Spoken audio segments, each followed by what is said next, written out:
C-O-S-T-E-L-L. The Abbott and Costello program, brought to you by Camel, the cigarette that's first in the service according to actual sales records. See if your throat and your taste don't make Camel a first with you, too. Find out for yourself. Listen to the great rhythms of Freddie Rich and his orchestra, the swingy singing of Connie Haynes, and that pop-eyed little weather prophet who saw the groundhog this morning and calmly said,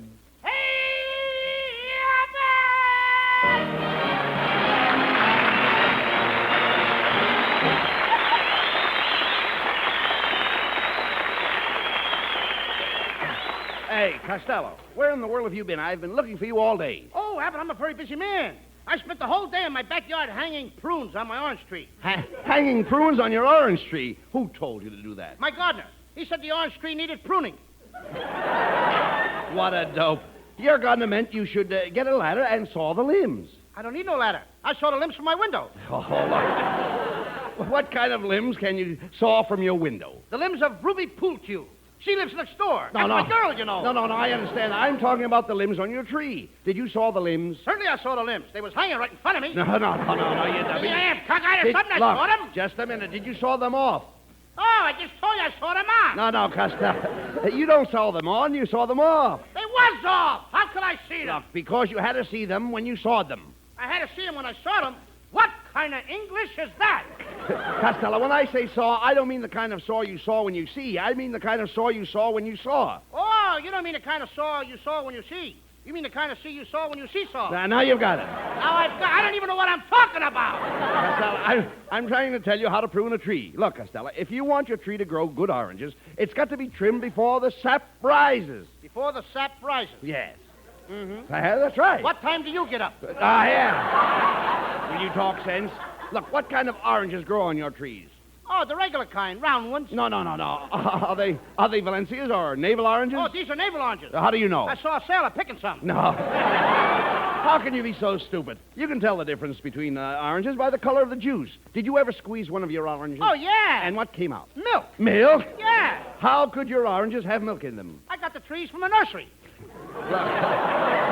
Oh, please. What's wrong with that? All right. Never mind that. What did I tell you? All right, come on. Come on with me, Costello. We're going out in the backyard and look at your tree. Hey, wait a minute. Look out that window. There's a big crow sitting up in your tree. Hey, Abbott, that crow's got a lot of nerve. Hand me my sawed-off shotgun. All right, here it is. Hey, wait a minute. This gun hasn't got any handle on it. How do you like that? I sawed off the wrong end. Watch what you're doing. You're pointing that gun right at me. Do you want to shoot me? Don't worry. I got my finger over the hole. Hey, stand back, Abbott. All right. I'm going to teach that crow not to eat my oranges. Watch me get him. Hey, was that a crow? That was the old buzzard that lives next door. Come on, Costello. Let's see what happened. Costello, that was your neighbor, Mrs. Beanbag. That's the one you shot. And here she comes. Oh! There you are, you little fat assassin. How dare you shoot at me when I was up in that tree putting oranges in my bucket? That'll teach you to keep your bucket out of my tree. After all, I'm tired of people stealing my oranges. Your oranges? My oranges! It so happens that your orange tree hangs over into my yard, and the law says that whatever hangs over my fence belongs to me. Oh, yeah? Yeah. Well, look at here, Mrs. Beanbag. Did you ever see a fat man standing at a bar? Yes. What about it? Does the part that hangs over the bar belong to the bartender?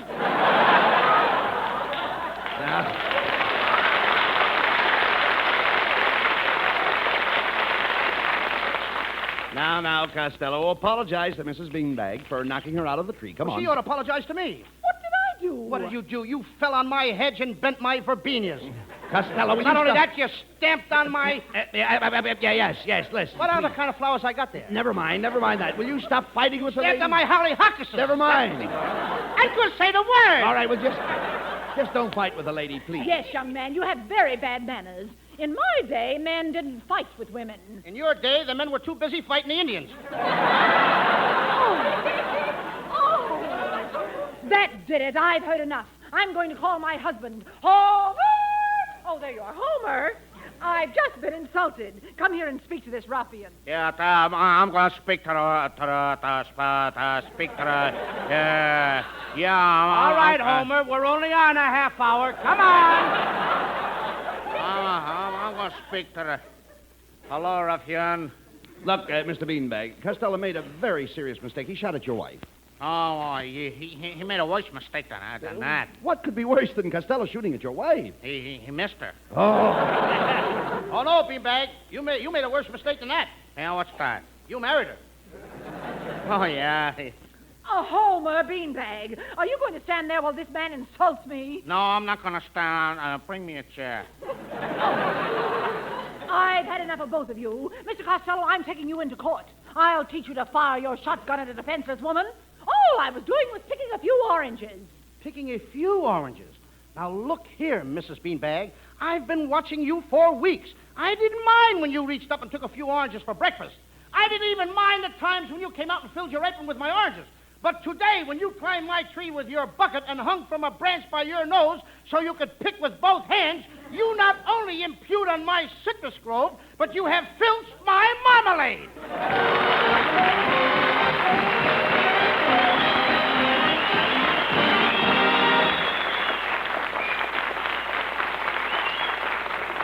Thank you, Bud and Lou, for a lot of fun. And now I've got to do a quick switch over into the no-fun department. A few words about this current cigarette shortage.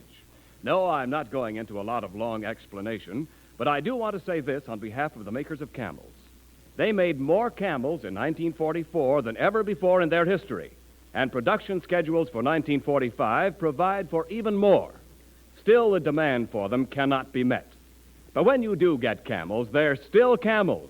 Rich, full flavor, wonderful, cool mildness. The Camel brand will not be sold down the river. Camels would not be Camels if they were made of green, insufficiently cured tobaccos. So every time you buy cigarettes, ask for Camels. The mildness and flavor of their costlier, properly aged tobaccos make them worth asking for again and again. C-A-M-E-L-S. War or peace, Camel is still Camel.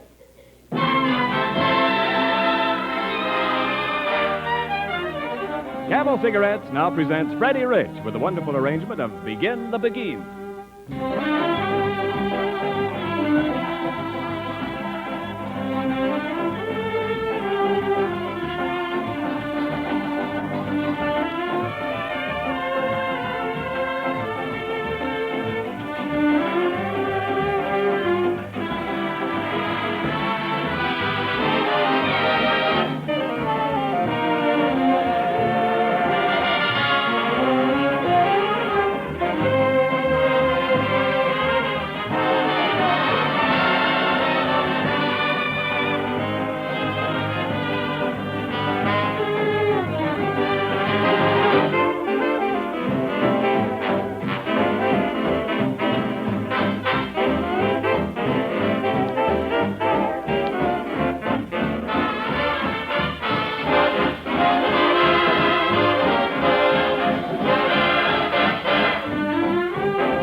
The Court of Common Pleas is now in session. The case of Mrs. Bessie Beanbag versus Lou Costello. The prisoner is charged with perforating Mrs. Beanbag's bucket.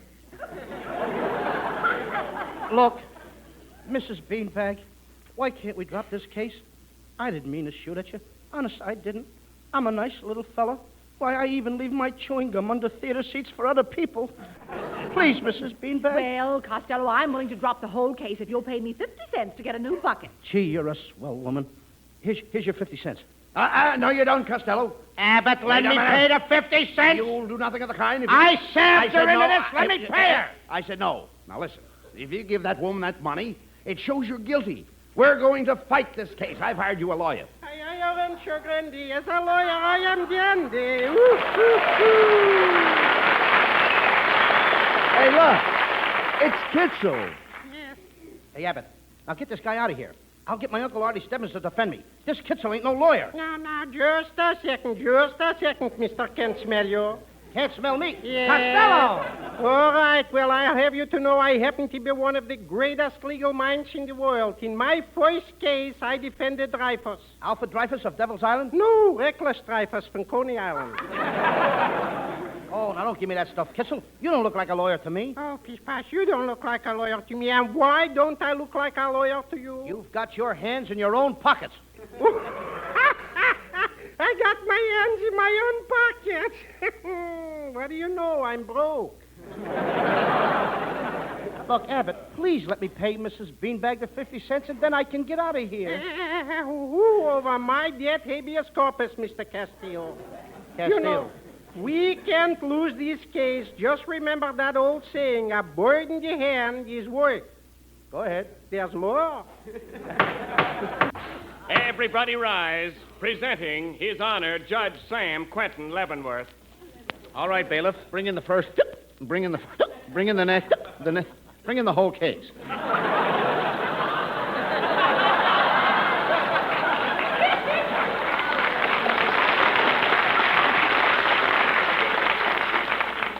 Your Honor, I am representing the defendant, Mr. Castoria. Now it's Castoria. Yes. Now, it seems that my client took a shot at a poor defenseless woman while she was picking oranges out of a tree. He knocked her to the ground, ruined her bucket, and did her great bodily injury. The defense rests. Kitzel, wait a minute. Whose side are you on? Quiet, Costello. Kitzel knows what he's doing. You say that you know the judge and I are old friends. I call him Morris. Well, Morris will give me the chair. Now, Abbott, will you please give Mrs. Beanbag the 50 cents? Mr. Kitzel, you may proceed with your questioning. Thank you, Your Honor. Now, Mr. Castellanets. Now, I'm a musician. Do you promise to tell the truth, the whole truth, and nothing but the truth? I do. Your Honor, we plead insanity. Kitzel, what's the idea? Costello, he's taking advantage of the law. He's making use of the insanity clause. But I don't believe in insanity clause.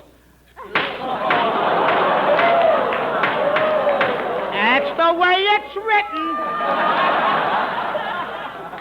The court finds the defendant, Lou Costello, guilty as charged.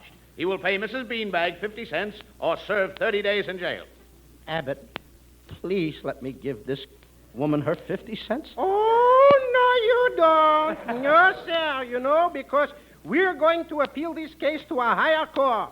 Don't forget the words of that great poet, stone walls do not a prison make, nor iron bars a cage. Yes, and don't forget the words of that other great poet, Tom Zisimus.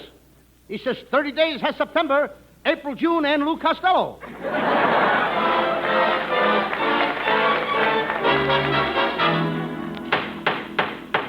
Supreme Court is now in session. First case, Mrs. Beanbag versus Costello. Prisoner will step to the bar.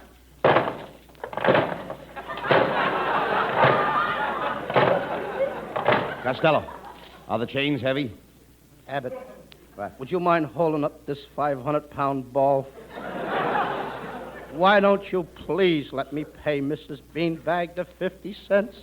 Your Honor, I would like to ask my client just one question. Request granted. Thank you. Now, Mr. Cantaloupe, tell the jury, where were you on the afternoon of February 1st? I was home. Oh, you poor boy. You should have been with me. I had a wonderful time. You know I had 2 bottles of Sepning. Seppening? Yes. What's seppening? Nothing much. What's happening with you? The defense rests. Alcatraz, here I come. The court has considered the new evidence in this case. Prisoner Costello, when you fired your shotgun at Mrs. Beanbag, some of the buckshot lodged in the oranges. The woman's husband, Homer Beanbag, ate one of the oranges and died of lead poisoning. Therefore, Lou Costello, you are found guilty of murder in the first degree, and it is the sentence of this court that you shall spend the term of 99 years at hard labor. Costello, do you have any last request to make before I send you away? Yes, sir. Don't fence me in.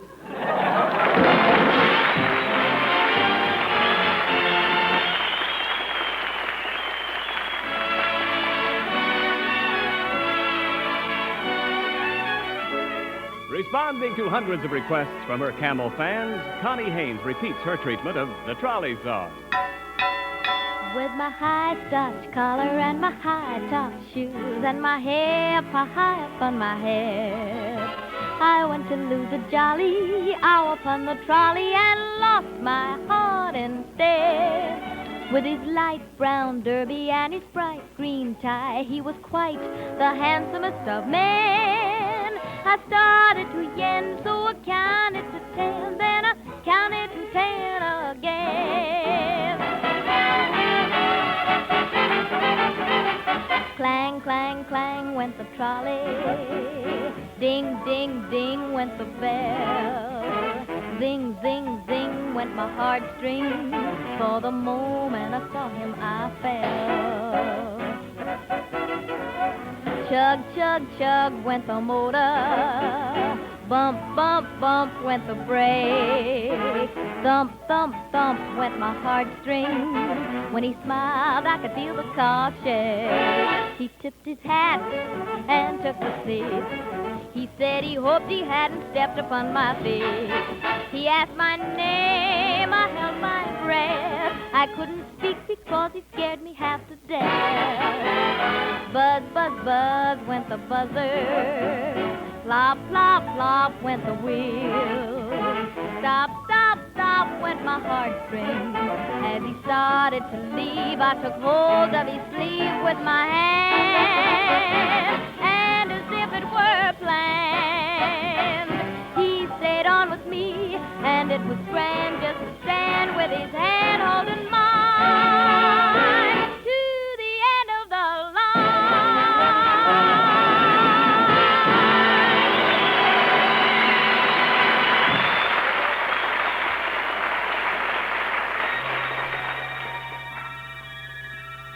Package of Camels, please. Certainly, sir. Or would you like a carton? Or a couple of cartons? Wake up, chum. 8 o'clock. Oh, what a lovely dream, those good old days. But now, well, let's face it, Camel is a hard brand to get, in spite of the fact that the makers of Camels have been turning out more cigarettes than ever before in their history. But when you do get Camels, they're still Camels. This brand will not be sold down the river. You can count on that. Only the choicer tobaccos, properly aged, go into Camels. So every time you buy cigarettes, ask for Camels. The mildness and rich, full flavor of their costlier tobaccos make them worth asking for again and again. C-A-M-E-L-S. Camels. War or peace, Camel is still Camel.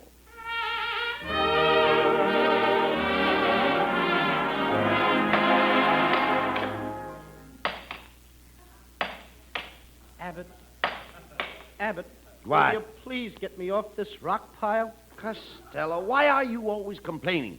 You should be thankful that I got myself a job as guard so I can be with you. Mrs. Beanbag to see prisoner Costello. Oh, Mr. Costello, there's been a terrible mistake. My husband Homer didn't die of lead poisoning after all. The doctors removed all the buckshots. Thank heavens. Homer got the lead out.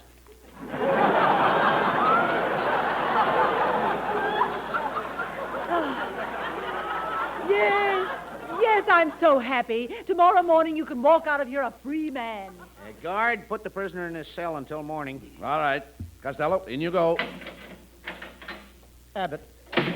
What's the matter now? I don't want to spend the night in this cell. The place is full of rats. Don't be afraid. I'm here. I know it, but it's the little rats I'm afraid of. Abbott! Now Come back here now. There's another guy in my cell. Look at the looks of the guy. That's your cellmate. What's the matter? He'll be glad to have you for company. See you later, Costello. So long. Looks like he's got company already. What a raggedy individual. What are you in here for, partner? Oh, I beg your pardon. I didn't realize you were talking to me. Thank you for calling me partner. Those are the first kind words I've heard in years. You have a very kind face, little man. Sort of an open one. You see, I haven't always been a raggedy, scurvy-looking outcast like you. If you have some measure of intelligence, my story might interest you. Did you go to school? Yes, sir. I went to school last year. Did you pass your examination? No, sir. But I was first on the list of those that failed. Very well, I'll tell you my story. I don't care to hear it. Well, and I will positively tell it to you. When I was a boy, my father gave me the benefit of a very good education. 8 years at preparatory school and college. I worked hard and diligently. I soon became a success and settled down in a small and thriving community. And then I met her. We were married. The good gods of fortune smiled down upon us and blessed us with a baby boy. A boy, mind you. And I haven't seen my boy since this very day. You haven't seen your little boy No, from sir. that day until this? No, sir. Wait a minute. Did he have curly black hair? Yes. And did he have little blue eyes? Yes, yes. And did he have 2 little teeth in his mouth? Yes. Papa!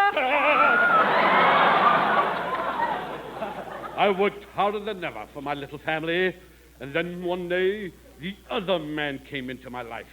He was a poor man, broken in health and spirit. I welcomed him into my home gladly. I said, "Make my home your home," and he did. Oh, you poor man. One day I returned from work to find that home was no longer home. Do you know what it was? Third base? No. Shortstop? No. Second base? No! My home was an empty shell. My wife, the baby, and the stranger had fled. Then I started a search that lasted for years. I followed them around the world. Honolulu, China, Singapore, India. Then one day on the banks of the river Pocomoco, I found him. When I saw him standing there, all the hatred, all the pent-up emotion of years' suffering dwelled up within me. So with murder in my heart, slowly I found. Step by step, I have crept upon him. And when I felt his vile breath upon my cheek, I struck. Abbott! Abbott! Abbott! Get me out of here, Abbott! Abbott! Hey, come here. Come on. Costello. Costello, what are you doing down there on the floor? Get me out of here! Get off that floor. Get up. Maybe the man wants to talk to you. Now, don't call me unless you want. Oh, Gadzooks, what have I done? What haven't you done? What's happening to me? What's happening to me? Oh, yes, I remember you now. You're the little man with the kind face. I didn't mean to hurt you, but every time I hear the word Pocomoco, I want to kill. That's all right, pal. I know how you feel. I would have done the same thing if I'd have seen that nasty man in Poco. I didn't say it. I didn't say it. You didn't hear me say it. What did you say? Pocomoco. Pocomoco! I said it! I couldn't help myself when I heard the word. I wanted to see his blood oozing between my fingers. So slowly I tried. Step by step, I crept upon him, and when I saw the spike upon his countenance, I struck. Abbott! Abbott!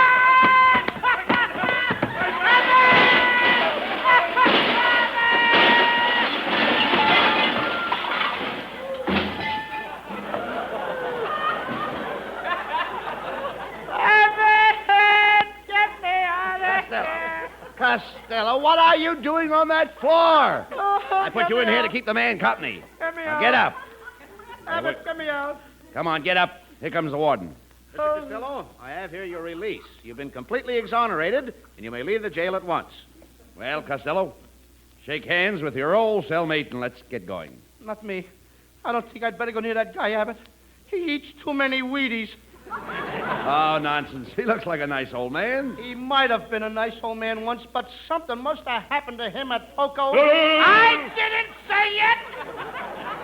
This guy's trying to get me to say that word, Abbott, and I don't want to say it. What word? The word What word is that? sounds like Pocahontas. Pocahontas! Pocahontas! What word are you worrying about? What is it? It sounds like Pocahontas. Well, what is it? Pocamoco.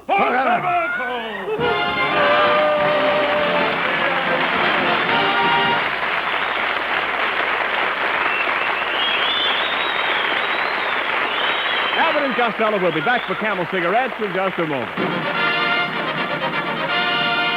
Thanks to the Yanks of the Week. Tonight we salute Lieutenant Betty Barry of Forest Hills, Long Island, just awarded the Air Medal for meritorious achievement in the China-India-Burma theater. She is one of the first women in this area to be given this coveted decoration. In your honor, Lieutenant Barry, the makers of Camels are sending to our fighters overseas 400,000 Camel cigarettes.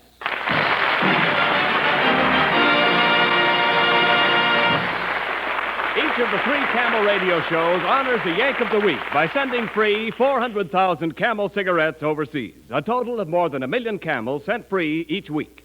Camel broadcasts go out to the United States 3 times a week, are rebroadcast to practically every area in the world where our men are fighting, and in cooperation with the Good Neighbor policy, also to Central and South America.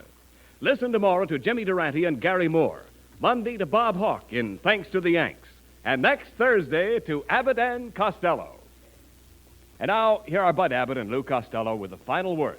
Well, Costello, you had a pretty rough time tonight. How about coming out to my house for some refreshments? Gee, Abbott. Yeah, where do you live? 2964 Pocamoco Street. Pocamoco! Slowly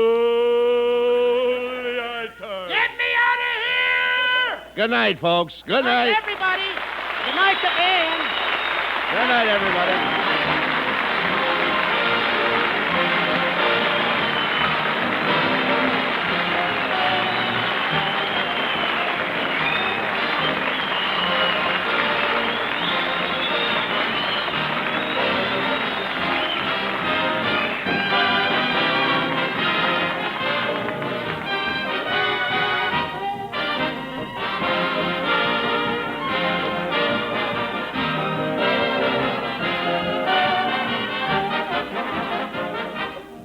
Be sure to tune in next week for another great Abbott and Costello show. And remember, Camels are worth asking for every time.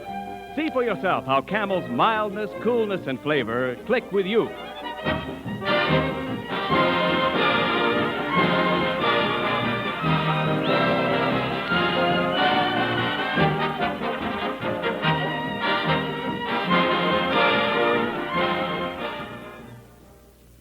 Some men swear by a corncob pipe.